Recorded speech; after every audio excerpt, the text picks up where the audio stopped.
ولا تخزني يوم يبعثون يوم لا ينفع مال ولا بنون إلا من أتى الله بقلب سليم.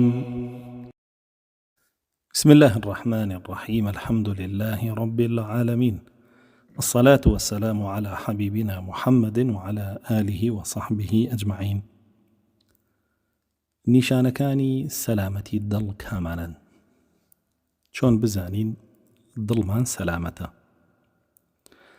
یەکەم نیشانە بۆ زانینی سەلامەتی دڵمان بریتیە لە تەسلیم بوونی دڵمان بە قورئان و سنت.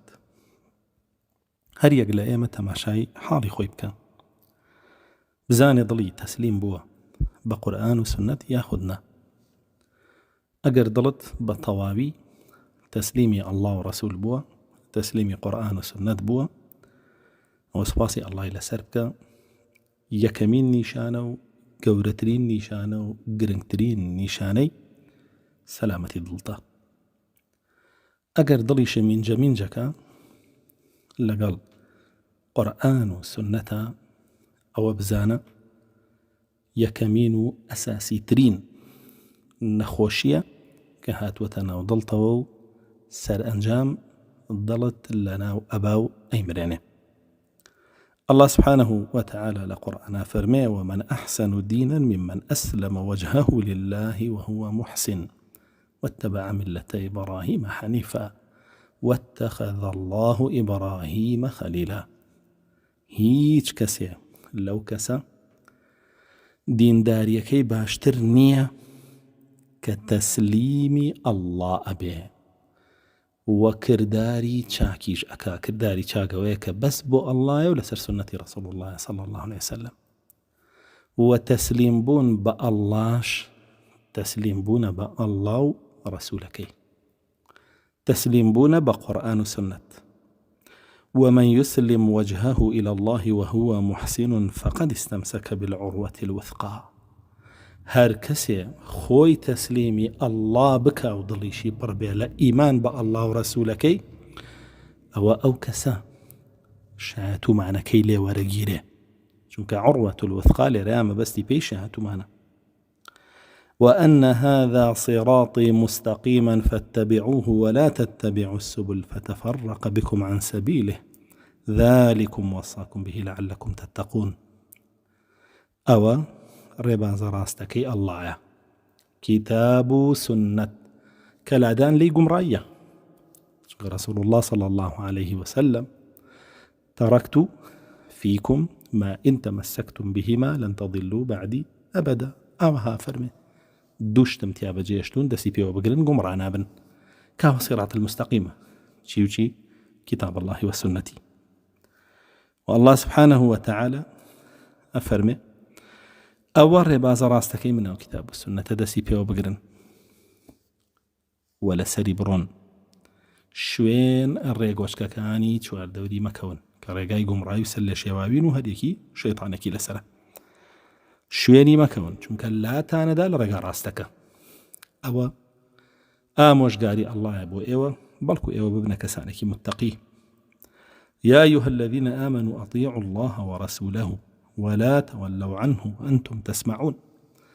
أي أواني إيمان تان هناوة يرالي الله رسولك يبكن وبهيت شوية بشت نكن فرماني الله ورسولك لكاتيكا كفرمان كان أبيستنو جوتان ليبه إلا أبي إيوة جرالي يبكن. إنما كان قول المؤمنين إذا دعوا إلى الله ورسوله ليحكم بينهم أن يقولوا سمعنا وأطعنا وأولئك هم المفلحون. قسەی ئینسانی ئیماندار لە بەرامبەر قورئان و سنەت ئەبێ چی بێ؟ ئەبێ بڵێ بیستم و جێبەجێشی ئەکەم و کاری پێکەم. ئەوانە سەرفرازە بن کە تەسلیمی کەلامی ئەڵڵا و سنەتی ڕەسوولەکەیە بن. غەیری ئەوانە سەرفراز نابن و گومڕا ئەبن و تیاش ئەچن. وێ بەڕاستی یەکەمین علامەت لەبارەی سەلامەتی قەڵب قەلبەوە یەکەمین نیشانەی سەلامەتی دڵ و دەروون بریتیە لە تەسلیم بوون بە دەقەکانی قورئان و سنت. دووەمین علامەت بریتیە لە حب الله وەرەسووله، بریتیە لە خۆشەویستی ئەڵڵا لەگەڵ خۆشەویستی ڕەسوول الله صلی الله عليه وسلم. ئەگەر بێت و خۆشەویستی ئەڵڵا و ڕەسوولەکەی لە ناو دڵتا بێ و ئەو خۆشەویستیە لە پێشچاو بگری و بە جوانی پەیڕەوی بکەی، ئەوە بەڵگەی ئەوەیە کە علامەتی دووەمی سەلامەتی دڵت تەندروستی دڵت تێدایە. رسول الله صلى الله عليه وسلم فرمي: لا يؤمن أحدكم حتى يكون الله ورسوله أحب إليه مما سواهما. هیچ کەس لە ئێوە ئیمانی نییە هەتا وەکو ئەڵڵا و ڕەسوولەکەی لە هەموو شتێک خۆشەویستتر نەبێ لە لای. لە فەرمودەیەکی ترا فەرمێ: ذاق طعم الإيمان من رضي بالله ربا وبالإسلام دينا وبمحمد صلى الله عليه وسلم رسولا ونبيا. تامی شیرینی ئیمانەکە کێ؟ ئەو کەسەی کە ڕازیە ئەڵڵا سبحانه وتعالى پەروەردگار و پەرستراوی بێ و محەممەد صلى الله عليه وسلم نێردراوی ئەڵڵا بێ و پێشەوە و قائیدی بێ و پەیڕەوکەری دینەکەشی بێ کە دینی ئیسلامە. والله سبحانه وتعالى لقرآن فرمي: يا أيها الذين آمنوا من يرتد منكم عن دينه فسوف يأتي الله بقوم يحبهم ويحبونه.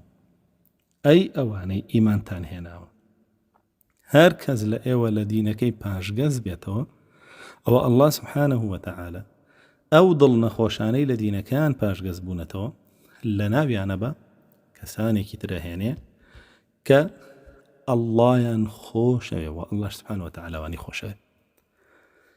ولاياتك ترى الله سبحانه وتعالى فرمي: قل إن كان آباؤكم وإخوانكم وأبناؤكم وإخوانكم وأزواجكم وعشيرتكم وأموال اقترفتموها وتجارة تخشون كسادها ومساكن ترضونها أحب إليكم من الله ورسوله وجهاد في سبيله فتربصوا حتى يأتي الله بأمره والله لا يهدي القوم الفاسقين.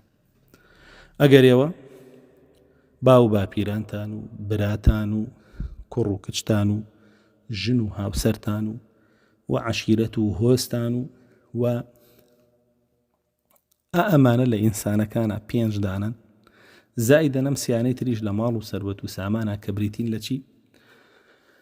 تیجارة تخشون كسادها مساكن ترضونها أموال اقترفتموها، ماڵ و سەروەت و سامانێک کۆتان کردوتەوە، تیجارەت و کەسابەتێک کە دەستان پێوە گرتووە و ماڵ و حاڵێک کۆشک و تەلارێک ڤێلا و شوقەیەک کە پێی ڕازین، ئەوانەتان خۆشترەوێ لە ئەڵڵا و ڕەسوولەکەی و سەرخستنی دینەکەی، ئێوە فاسقن و چاوەڕێی سزای ئەڵڵا بن. بۆیە بەڕاستی دووەمین علامەت لە علامەتەکانی سەلامەتی دڵ بریتیە لەوەی دڵ پڕبێ لە خۆشەویستی ئەڵڵا و ڕەسوولەکەی و دینەکەی. سێمین علامەت بریتیە لە ذیکری ئەڵڵا. ئەگەرەتەوێ بزانی دڵە سەلامەتە، بزانە ذیکری ئەڵڵا ئەکەی یاخودنا.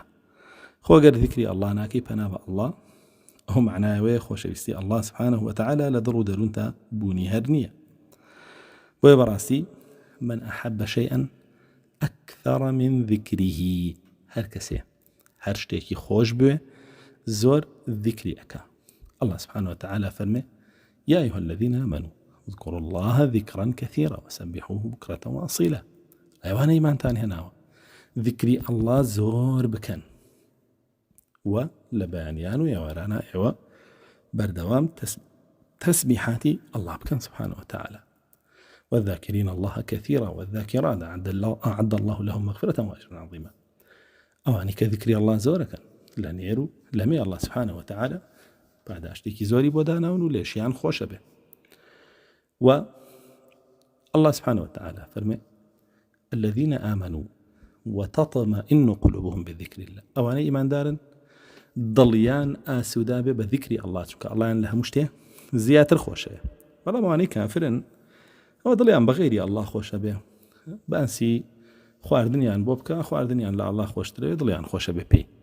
باسی پارەیان بۆ بکە پاریان لە ئەڵڵا خۆشترەوێت دڵیان خۆشترەوێ پێی، باسی ئافرەتیان بۆ بکە ئافرەتیان لە ئەڵڵا خۆشترەوێت دڵیان خۆشترەوێ پێی، باسی پلۆپایان بۆ بکە ناوبانک ئەوانیان خۆشترەوێت دڵیان بۆوانە خۆشە بێت تەواو بۆیە مەجلیسیان هەروانەیە.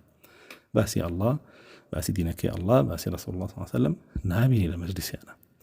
ألا بذكر الله تطمئن القلوب، ضل بذكر الله ضل كان سدابا. والذين آمنوا وعملوا الصالحات طوبى لهم وحسن مآب.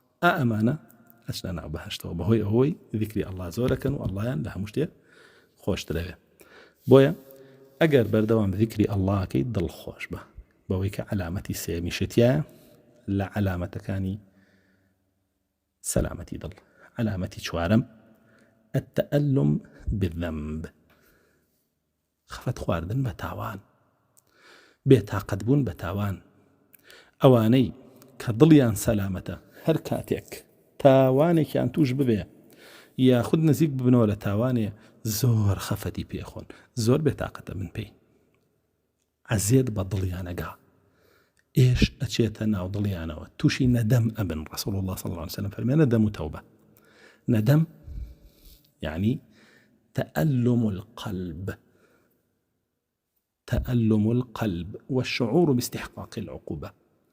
جيت وبد بوغريتو كتاوانك ايش بضل بقى وهسبكي كتو خرابة كاريت كردو شايستي سزاي او الله سبحانه وتعالى بيقو مانا اكاتا توبة بوت ويبراسي انساني ماندار لقل تاوانا ضلي مرتاحنية. رسول الله صلى الله عليه وسلم فرمي المؤمن يرى ذنبه كالجبل فوقه يقع عليه والمنافق يرى ذنبه هكذا كالذباب. فرمي إنساني من دار تاوانكي وكو كيوي أبيني بسر خويوا هكا كو بسريا بلا من إنساني منافق فرمي بتاوانكي أوايقك وكو ميشي دركا. ورسول الله صلى الله عليه وسلم فرمي سردمێک دادێ بەسەر ئیماندارە يذوب قلبه فيه لما يراه من المنكر ولا يستطيع تغييره.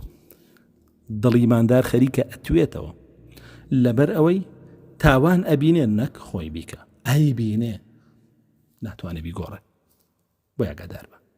ئەگەر دڵ بە تاوان نامرتاحە خەفەتی پێخۆی پێی بێزارە بی ئەوە علامەتی ئەوەیە کە دڵت سەلامەتە. علامەتی پێنجەم بریتە لە الفرح بالعلم بالحق. إنساني ماندار ضلي خوش به كاتك كحق أمينه كاتك كحق سركه ويومئذ يفرح المؤمنون بنصر الله. الله سبحانه وتعالى أفرمه هر كاتك إيمان داران سر بكون أو إيمان دار ضل خوش به بو سركوتنيو وإيمان دار ضل خوش به دوزين وحق لهر شو نبه شكرا زاني حق برو بهشت يبا. وإيماندار تشيج لمجالسي علم بينه شكرا لوي حق في عربية تشيج لمجالسي درس وتار وآموشقاري كان بينه شكرا لوي حق في عربية أو أقر بيتو بوشي وبي علامتي ويديسان ضلت سلامته. علامتي ششن بريتيلا ترسان لا الله سبحانه وتعالى هر إنسانك ترسي الله سبحانه وتعالى لضليا هبه أو براستي بلغي أويا كضلي سلامة ضل كترسي الله يتعلم أو مرقي بلغي أويا أو إنسانة ضلي سلامة دنيا تياتشو بويا أبي فاتحة لسر ضلي بخواني. الله سبحانه وتعالى فرمي وخافوني إن كنتم مؤمنين. أقر إيمان تانهي أبي ضلتان ترسي مني تيادابه. وفرمي ويخشونه ولا يخشون أحدا إلا الله. إيمان داري راستقينا أوانا كترسي الله لضليانا وترسي هيج كسيكيتر لضليانانيا. أما شاج علامة لعلامة كاني سلامتي ضل كان علامة كتر ماوة إن شاء الله لواني كترا بس يكين والحمد لله رب العالمين.